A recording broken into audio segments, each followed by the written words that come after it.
പാലക്കാട് ധോണി മായപുരത്ത് പുലി ഇറങ്ങിയെന്ന് നാട്ടുകാർ പറയുന്നു. പ്രദേശത്തെ വീട്ടിലെ കോഴിക്കൂട് തകർത്ത് കോഴിയെ പിടിച്ചു. വനംവകുപ്പ് ഉദ്യോഗസ്ഥർ സംഭവ സ്ഥലത്ത് എത്തിയിട്ടുണ്ട്.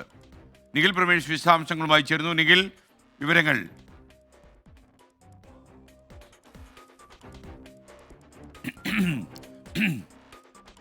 നിഖിൽ പ്രമേഷ്, വിവരങ്ങൾ പറയുക. ധോണിയിലെ മായപുരത്താണ് പുലി ഇറങ്ങിയെന്ന് നാട്ടുകാർ പറയുന്നത്.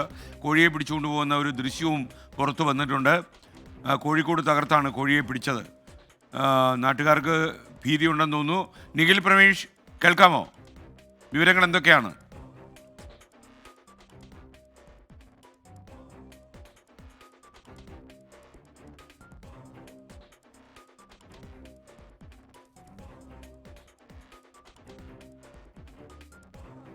സംഭവം മായപുരം എന്ന് പറയുന്നത് കഴിഞ്ഞ ഏതാനും നാളുകളായി പുലിയുടെ സാന്നിധ്യമുള്ള ഒരു പ്രദേശം തന്നെയാണ്.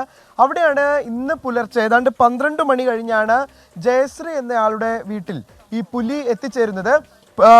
ഈ വീട്ടിലേക്ക് പുലി എത്തിച്ചേരുന്നതും അവിടുത്തെ കൂട്ടിൽ കയറി ഈ അവിടുത്തെ അവരുടെ വളർത്ത് കോഴിയെ പിടികൂടുന്നതും ഒക്കെ നമുക്ക് ദൃശ്യങ്ങളിൽ തന്നെ കാണാൻ കഴിയുന്നുണ്ട്.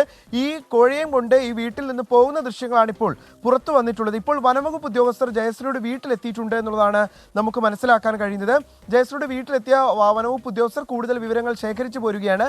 നേരത്തെ ഇങ്ങനെ പുലിയുടെ സാന്നിധ്യം പല മേഖലകളിൽ ഉണ്ട് എന്നൊക്കെ പറയുന്നതല്ലാതെ ഇതുമായി ബന്ധപ്പെട്ട കൃത്യമായൊരു വിവരം ലഭിച്ചിരുന്നില്ല. എന്നാൽ ഇപ്പോൾ CCTV ദൃശ്യമടക്കം പുറത്തു വരികയാണ്. ഇതോടുകൂടി പ്രദേശവാസികൾ ആശങ്കയിലായിരിക്കുകയാണ്. സ്വാഭാവികമായിട്ടും നേരത്തെ തന്നെ ആനയുടെ സാന്നിധ്യം കൊണ്ട് പൊറുതി മുട്ടിയിട്ടുള്ള ആളുകളാണ് ധോണിയിലുള്ള ആളുകൾ. നമുക്കറിയാം, അത് 2 ദിവസം മുൻപ് പോലും ഈ മേഖലയിൽ ആനയുടെ സാന്നിധ്യം ഉണ്ടായിരുന്നു, കാട്ടാനയുടെ സാന്നിധ്യം ഉണ്ടായിരുന്നു.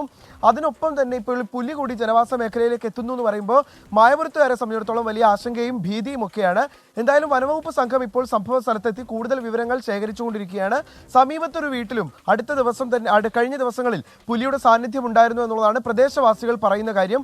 ഈ വീടുകളിലും എത്തി വനംവകുപ്പ് ഉദ്യോഗസ്ഥർ വിവരങ്ങൾ ശേഖരിക്കുമെന്നുള്ളതാണ് നമുക്ക് മനസ്സിലാക്കാൻ കഴിയുന്ന കാര്യം. SK